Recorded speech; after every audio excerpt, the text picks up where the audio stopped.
happy week 3 of the high school football season. I'm Adam Howe. Welcome to the Coaches Show. We've got Wildcat head coach Ryan Boyer with us. Welcome to the show, Coach. Appreciate you guys having me back. All right, like always, we're going to kind of recap the week 2 game. Wildcats win 42-14 over the Versailles Tigers, moved to 2-0. So, again, can't win them all if you don't win your first 2 now. There you go. Yeah. But let's look at the game itself. In the first half, kind of started off a little bit slow, like you see in these early season games. But Brady Slavens, quarterback, senior, really been doing a good job with the offense. He scores first on a 46-yard touchdown run. I think Slavens of Bagley finished that off with a 2-point conversion. And then Brady tacked on another one in the second quarter. So talk about the first half. Yeah, it was one, came out, and we really stressed to our kids is hey, get that first down to get that momentum and just get into a rhythm offensively. That was something that, that first series we didn't. However, defensively, we stepped up and stopped them on a 4th and short. And like I said, with Brady, it's typically not if, it's when he's going to break a big one or just be the playmaker that he is. And so once we got settled in, and again, kind of a change of pace from the week before in terms of they're spreading it out more and doing some things, we're very pleased with how our kids lined up. And I gave them a hard time about having to use all of our timeouts in the first quarter. But once we kind of settled in and got focused, we were very pleased with how everybody performed on both sides of the ball. Good. So Wildcats get one big touchdown run from Slavens in the first. Rest of the first quarter kind of just played itself out. Brady goes in for another one from 12 yards out. That 2-point wasn't good, but they take a 14-0 lead into the locker room. And again, halftime adjustments by the coaching staff made a big difference again this week. It did, and some of that was just reminding what we had already put in place, and then we were seeing how they were trying to adjust some things we were doing. And so it's that chess match that you have, and then we knew, which proved in the second half to be a big factor, our special teams, again, just stepping up and contributing how they could. And again, halftime, it wasn't huge things. What's really nice with our seniors now and even our juniors is they're able to sit there and talk to us and tell us, hey, it's this or it's that. Here's where we're kind of missing the boat. And they're recognizing situations or formations and stuff, can come to you and say, hey, this is what we're seeing. Yes. So everybody doing their part. So then after halftime, Tigers come out. They get the opening half kickoff for the second half, and they go down and they cut everything in half. Now it's 14-7. And then we get a ball, or we take the next possession, go down and score. Cam Severs, 12-yard touchdown run, his first one of the season rushing, I think. Yep. And then tell us what happens. In the paper this week, I said, and then it got fun. Yeah. So yeah. Tell us how we did that. And that's our big stressor to our special teams is be a spark, be win that phase of the game. And many people know, our kickoff is not traditional. We pooch kick it, we onside kick it, kind of just kick it all over. Cohen Walton, as we call him, the Barbarian, does great with that. Cohen the Barbarian, that's right? Right. And so with that though, those guys, we onside kick it. Drake Merle did a great job flying down. He's a freshman for us, and just laying out for that ball. We try to have those guys that maybe aren't starters for us. It gives our starters a break, but it also gives those guys that are itching to get on the field an opportunity to make a difference. And that was a huge spark. Our kids and that's the way you stay on the field, is by making that kind of play. So the Wildcats were up 22-7. They recover that one, and then Slavens in the offense take the ball down. Bagley scores. Yes. So now it's 28-7, and Merle did it again. Yeah. It's rare to see it happen 2 times in a row. Especially back to back. But again, that one was a little different. I call it a volleyball set. They had hit it in the air, and he was right place, right time. Sprint through, made the recovery, and like we talked to the kids in our Monday film session and meetings. It's like, guys, hey, when you do things like that, Versailles had one possession the entire third quarter. Coach Miller, defense coordinator, he was pretty bored over there. That's when he ran to the concession stand, I'm sure. Yeah. But he was loving it too. And again, we practice that, and it is part of our identity, and our kids feed off of it. I think we had to make sure they're off off the field. I think they dogpiled Merle after that one.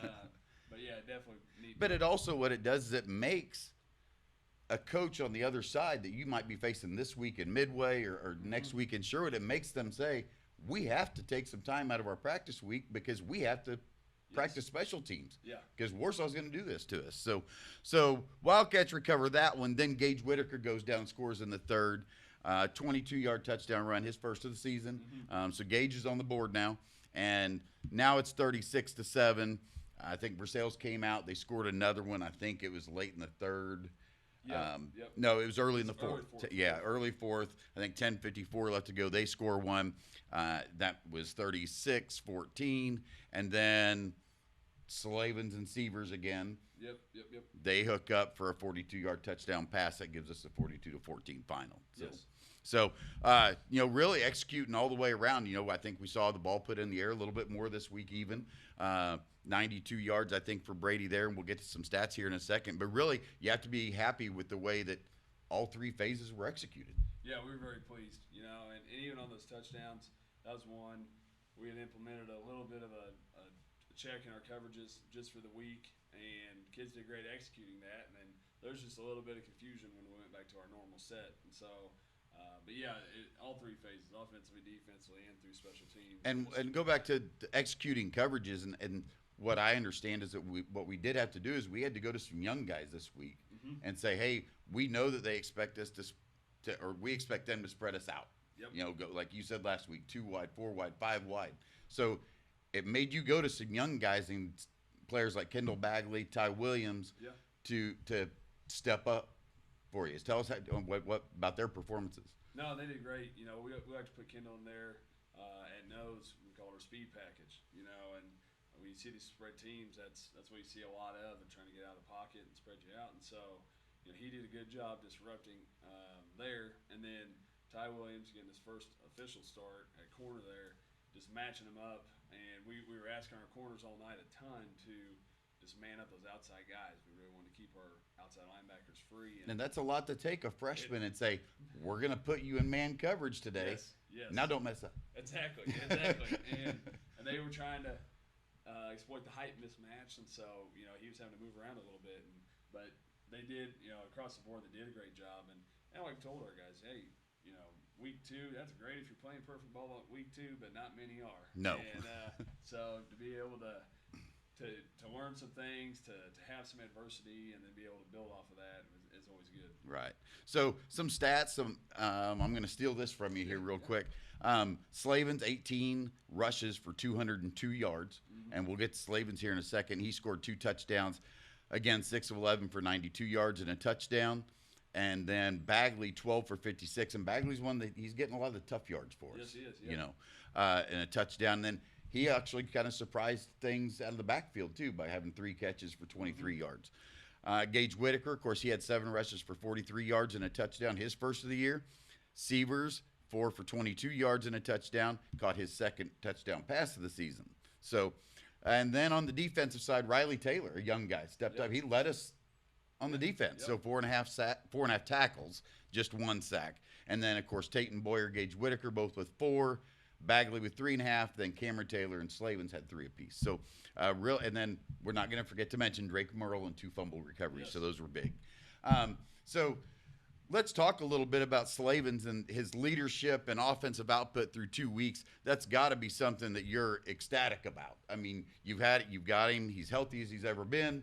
And we see how key that is. So I jotted down some numbers. He's got 37 carries for 362 yards in 2 games. That's 181 yards per game. More impressive than that is 9.8 yards per rush. So almost a first down every time he touches the ball with it.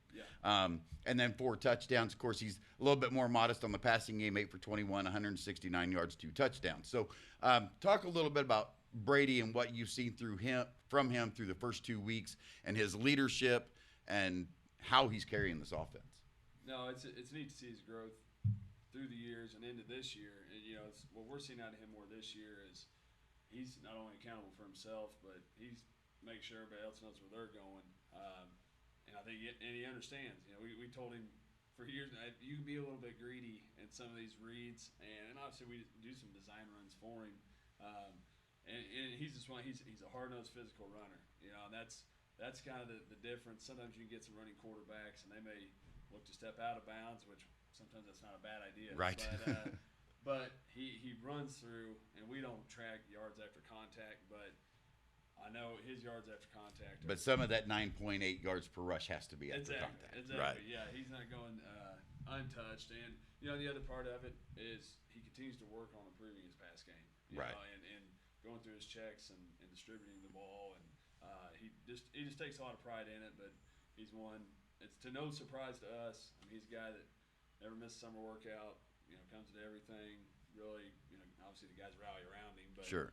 And that's what you look for out of your quarterback. He's got to be your leader. And that's, as a team, leading this offense to 437.5 yards per game, 353 rushing yards per game. So that's a little bit impressive, and 11 touchdowns through just 2 games. Yeah, no, and like I said, we punch these things in. We don't try to wrap up too much on them, but yeah, and we understand that's our identity. We know you don't do that, but that's right, my job exactly. is to find these numbers, and you may have even been surprised and said, "Wait a minute." Yeah, really? Interesting to see. Right. And that was something, and again with that though, somebody pointed out to me, we always want to win the turnover battle, and I think somebody pointed this out, through 2 weeks, again with the special teams, we're 6-0 in terms of 6 for us and 0 plus 6. So with that, it's taking care of the ball, and then it's also creating, like I said, and those extra possessions help lead to those 11 touchdowns through 2 weeks. So, yeah. But not all about the offense. As flashy as it is, and as much fun as it is for the crowd to see, and everybody, let's face it, everybody likes to go to watch. They want to see people score. Yep. But you've got a defense that stepped up and has been stingy as any. Yes. I think 10 points per game. They're allowing under 200 yards per game in their first 2 contests. I think around 190. Tell us about Coach Miller's philosophy and his coaching philosophy and how that's happening, because again, we haven't faced slouches. Yeah. No, and Coach Miller does a great job with the rest of our staff, and it's everybody sprinting to the ball. It's not about who gets a tackle. It's that we do. We're disciplined, whether that be in our coverage, whether that be on our edge play, and each week it's finding that weakness and trying to exploit it. And like we tell all 11 on the field, we trust in what you can do, and it's nice too that we have some depth there, because then it creates competition, in practices. And like I said, it's being stingy. Those guys. If I know there was a play there Friday night, where Garrett McGann, and he's our leading tackler, leading sacks week 1. He had a QB pressure, guy slipped out, and then I think it ended up being a 4-yard loss. But those guys are always on each other even if they miss one. Right. But yeah, it's neat to see. It's a great culture that they've created there. And then again, they know, hey, 3 and out, let's get off the field. And then the other is there's going to be gains along the way. Make them sustain a drive. And that was something, Versailles later, or I guess early in the game there, fumbled inside the 10. And it's be in position, take advantage of those mistakes. And yeah, can't say enough about them. There's a lot of improvement across the board, and they continue to be honest with themselves. We always tell them pick one thing a week that you can improve on. Right. And they've done a good job. And the good thing that you mentioned there too was they've developed a culture. So when we talk about earlier putting players in like Kendall Bagley, Ty Williams, those freshmen, those older guys like Garrett McGann and Slavens, they've helped to build a culture and develop that culture to where now there's an expectation when those young guys like Williams and Bagley come in. Without a doubt. So that's how these programs are built. Yeah. So, all right, good visiting with you here about about last week. We're going to get to this week after a break from this sponsor. J&D Pharmacy Home Medical Supply is a locally owned and operated pharmacy. Our pharmacists and pharmacy technicians will provide you with the personal service you deserve. We are a full-service home medical equipment company and accept Medicare, Medicaid, and most commercial insurance. Stop by our pharmacy drive-up window, where we have 2 convenient lanes located in the rear of the building. We look forward to serving you now and in the future with all of your health needs. J&D Pharmacy Home Medical Supply, People helping people. All right, welcome back to the Week 3 Coaches Show. I'm Adam Howe with head coach Ryan Boyer of the Wildcats. And we looked at last week. Let's move on. It's been 24 hours plus, so it's time to look forward to the Midway Vikings, who will be the Wildcats' Week 3 opponent. Wildcats 2-0 going into this one at Midway, our first road contest. We're going to put them on the bus and head north. And for those who don't know, we talked about this a little bit ago before we came on, and I think people are finding some different midways. So we want to make sure this is the Cass County Midway. Yes. So this is you're gonna take 49 north, get off on 2 probably there at Harrisonville, and you'll run into Cass Midway. Can't miss it right there on the highway. Yep. So anyway, if you're lost, call the school. Make sure you end up at the right Midway this week. But anyway, back to the game. The Vikings 1-1. Coming off, they actually lost in week 1 to an opponent that we know here close, and that's the Lincoln Cardinals. They lost 28-0 against the Lincoln Cardinals, but then picked up their first win last week against a Princeton with Mercer squad, 34-16. So, Coach, kind of tell us a little bit about what we might expect this week with our offense versus their defense. Yeah, they're a tradition-rich school, and watching those films, week 1, they had some mistakes there, some typical week 1 mistakes that they kept them from out of the end zone, kept them from scoring. But they play downhill, they play physical. They have some size up front, and their skill guys do a pretty good job running around. We always, in the years playing them, it seems like whoever the best middle linebacker is wears 52, because we were watching film and the comments said, "Man, did that kid graduate?" Yes, he did. He did. So this is another one, but he plays it pretty well too. And so, first road game in Cleveland, Missouri, and so we're excited for that. It's kind of nice. It's always nice to be at home, but it's nice to hit the road too. And with that, new challenges present themselves. But yeah, it'll be a good challenge for us. They're kind of a mix of what we've seen in the last 2 weeks. Some of the things are comparable to Cole Camp. They'll line up, they'll do some wishbone stuff, some split eyes, some just, pound on the ground right at you. But they'll also spread it out and do some empty sets and some 2x2s like Versailles did. Right. So you expect the unexpected again, kind of like we saw Coach Miller had to do in week 1. So, yes, exactly. Who knows what they're going to throw at us. And we talked again about this before we came on the air, and we're not talking about a rookie coach here. No. He knows what he's doing. And Coach Larry Burchett, I think is his name, and been there a little while, and he kind of has a tie, maybe a tie to this area, or knows somebody that we know. Yes. So. I know it's 30 plus years. He's a Midway guy. And again, growing up, he was from Midway. Obviously, Coach Morrow, Adrian, they played against each other in high school. And so they know each other, familiar with each other. Like I said, I've listened to him speak at some coaching clinics and mentioned Coach Morrow. And so Right. Kind of neat history there. Right. So, but an experienced coach like that, there's a reason he's been there that long. So Yes. he knows how to win. So, and they're not too many years removed from being in playoffs in the postseason. So, update us on the injury front. How's everybody doing through 2 weeks? Are we still okay? We're doing okay. You always get those little dings, and we actually just talked to our kids the other day about that. It's like, guys, hey, we can do so much for you, but you need to ice. It's not a pride thing. It's a long season, and these guys know that. So just make sure they take care of their bodies. James Kellner continues to recover, and again, hoping that all works out. Maybe we'll see him, into the playoffs this year. Right. But overall, yes, we're fortunate so far, and everybody being pretty healthy. So fingers crossed. And you talk about it. Of course, now we're starting to see some better weather on Friday nights. Yes. It's not 95 degrees at kickoff, so that kind of helps things out too. So of course, you still ask your kids to hydrate, drink well, pay attention to what you're putting in your body during the week, because it all affects how things turn out on Friday. Sure. So. Talked about those players. From what I understand, we have a couple of new players. So kind of introduce those guys to us and tell us about them, how they got here. Yeah, a neat deal. And this is, I think I've only experienced this one other time in coaching. Foreign exchange students, to our district. We have Thomas who's coming to us from the Netherlands, and then we have Giovanni who's coming to us from Italy. And I would have never guessed that. I know. with that though, very neat. These two young men came. Obviously they want the American experience and came to us. Tom has a little bit of rugby background. Along with That's soccer. handy.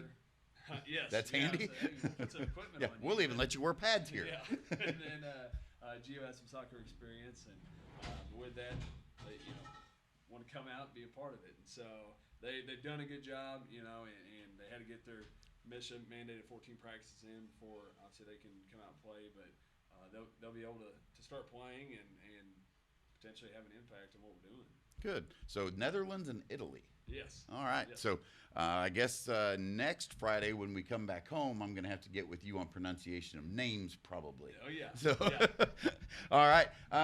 So Wildcats travel to Midway this week. Week 3, they take their 2-0 record on the road for the first time in the 21 season. And that game will be brought to you live on BCE TV with Matt Dove, Drew Burdick, and myself. And if you can't make it to Midway, north of Harrisonville, Yes. Midway, if you can't make it there, tune into BCE TV. We'll see you there. This has been a BCE TV production. Thank you for watching.